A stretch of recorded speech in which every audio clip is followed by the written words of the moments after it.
Hello there. General Kenobi. If you've ever wondered how this guy wound up a crazy old hermit living just beyond the Dune Sea, fear not, because we're all about to find out. But before Obi-Wan Kenobi drops on Disney+, here's a quickish recap of everything he's been through in the Star Wars canon leading up to this point. And look, it's kind of a lot. So let's get to it. Strap in and punch it. Obi-Wan. There's good in him. I know there's still. What will happen to me now? The Council have granted me permission to train you. You were my brother, Anakin. I loved you.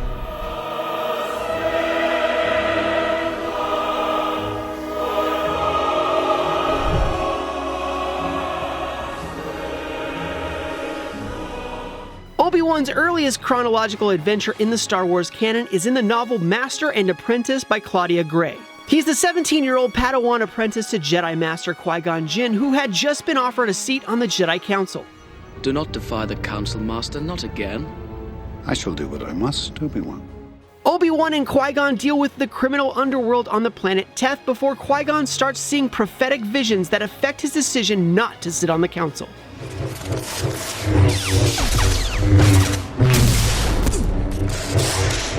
Next, we see Obi-Wan and Qui-Gon help settle a trade dispute on Naboo that winds up being a lot more important than anyone realized. You were right about one thing, Master. The negotiations were short. They meet Queen Padme Amidala and a young Anakin Skywalker during a side mission to Tatooine. They stop the Trade Federation's invasion of Naboo, but not before paving the way for a secret Sith Lord named Sheev Palpatine to eventually take over the entire galaxy. Obi-Wan later watches his master get slaughtered by Darth Maul, the first Sith seen in the galaxy in more than a millennia, shortly before attacking the high ground and chopping Maul in two.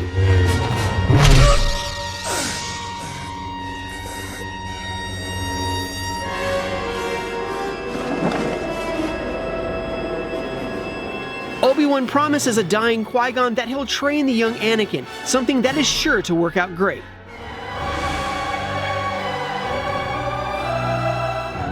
Obi-Wan trains Skywalker just like he said he would, but he intentionally holds Anakin back, mostly out of a sense that he's not ready to be a Jedi, but also out of a growing sense that Kenobi himself might be an unfit master. Obi-Wan and Anakin go on a mission to Dalinor to check out an ancient Jedi holocron before mixing it up with some local pirates, and Obi-Wan comes to grips with his own limitations.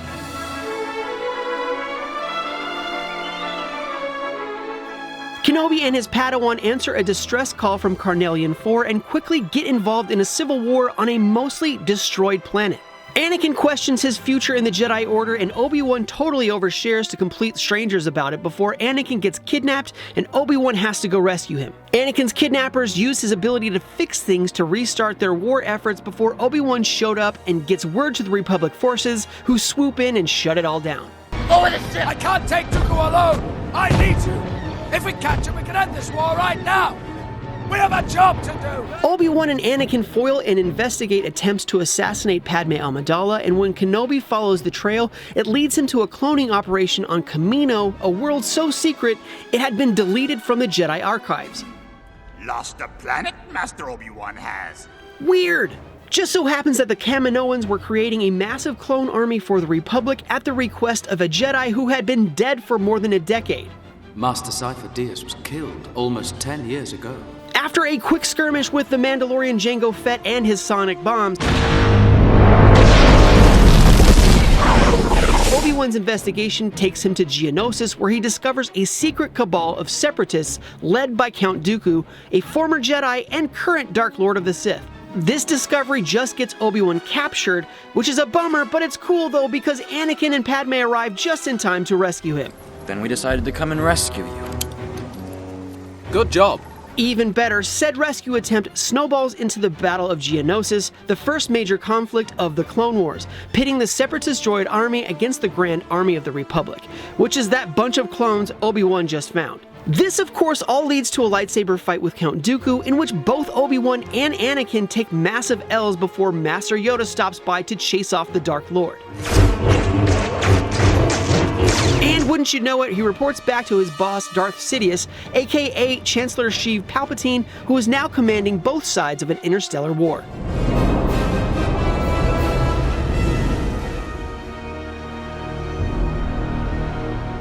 Anakin gets knighted not long after the Clone Wars kicked off, so he and Obi-Wan get sent to Cato Nemoidia to try to dissuade the world from joining Dooku's growing confederacy of independent systems.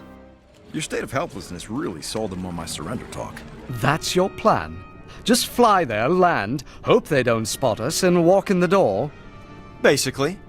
Oh, brilliant. Let's get going. But begun the Clone Wars had, and Obi-Wan served as a general in the Grand Army of the Republic, where squads of clone troopers were led into battle by the Jedi Knights against the Separatist droid forces. No longer an apprentice, Anakin takes on his own Padawan, Ahsoka Tano, at the start of the war. You're welcome, my Padawan. During the Clone Wars, Obi-Wan is reunited with Duchess Satine Kryze, the pacifist ruler of New Mandalore, and the woman he loved in his past, who was the first to ever call him Ben. Had you said the word, I would have left the Jedi Order. But Obi-Wan didn't leave the Order, of course, and the path of the Jedi led him away from Satine until a plot by the Mandalorian terrorist cell, the Death Watch, drew him to Mandalore face to face with the love of his youth. Quick sidebar, remember Darth Maul, who killed Obi-Wan's master before meeting the business end of Kenobi's blade on Naboo? Yeah, well, he survived all that, or at least the top half of him did anyway. After a long road of his own, he assumes command of the Death Watch after killing their leader and becoming the wielder of the Darksaber, which, look, that's its own video on its own, but Maul uses the weapon to murder Satine Kryze in front of a devastated Obi-Wan Kenobi.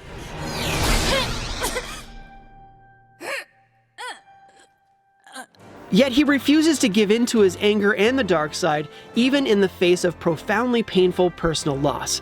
The relationship he never got to have with Satine perhaps influenced his decision not to make an issue out of Anakin and Padme's secret relationship once he finds out about it. I hope you at least told Padme I said hello. It's over, Anakin! I have the high ground! You underestimate my power! Don't try it! Kenobi helped a great deal to bring an end to the Clone Wars, both in accompanying Anakin Skywalker in an insane mission to rescue Chancellor Sheev from the clutches of Count Dooku and the fiendish droid leader, General Grievous. Obi-Wan sits out some of the duel with Dooku for a quick catnap, but remember how Chancellor Sheev is actually a Sith?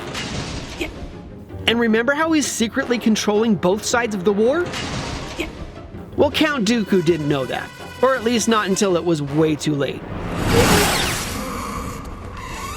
Obi-Wan comes to just in time to trash talk General Grievous just to watch him escape again, and speaking of escapes, Obi-Wan and Anakin once again escape the jaws of death by crash landing half his ship back on Coruscant.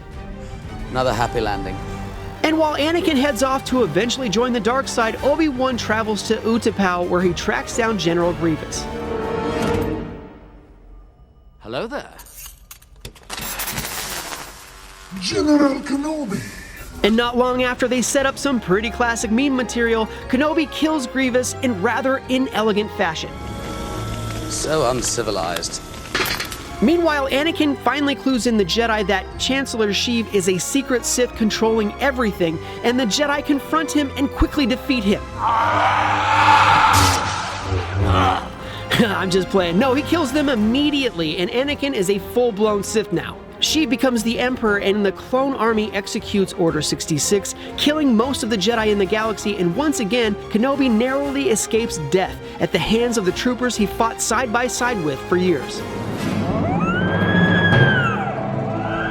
Anakin is titled Darth Vader and leads the assault on the Jedi Temple, wiping out any survivors found there who weren't secretly taken away to safety. There are too many of them. What are we going to do? When he heads to Mustafar to do the exact same thing to the Separatist leaders, his secret wife Padme meets him there and unknowingly brings Obi-Wan along, and Anakin gets way too upset about it. You're with him! You brought him here to kill me! No! Let her go, Anakin! Let her go! This leads to possibly the most epic lightsaber duel in all of Star Wars, as Anakin attacked his former best friend and master. The two destroy a whole mining facility in the fight, and in the end, Anakin makes the fatal move of attacking the high ground, and Obi-Wan makes him pay for it. You were the chosen one! It was said that you would destroy the Sith, not join them! Bring balance to the Force, not leave it in darkness! I hate you! You were my brother, Anakin! I loved you!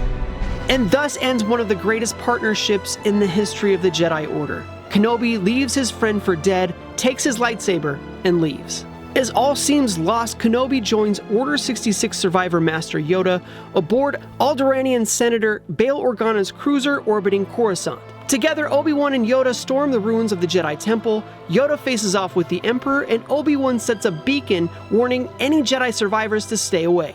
This is Master Obi-Wan Kenobi.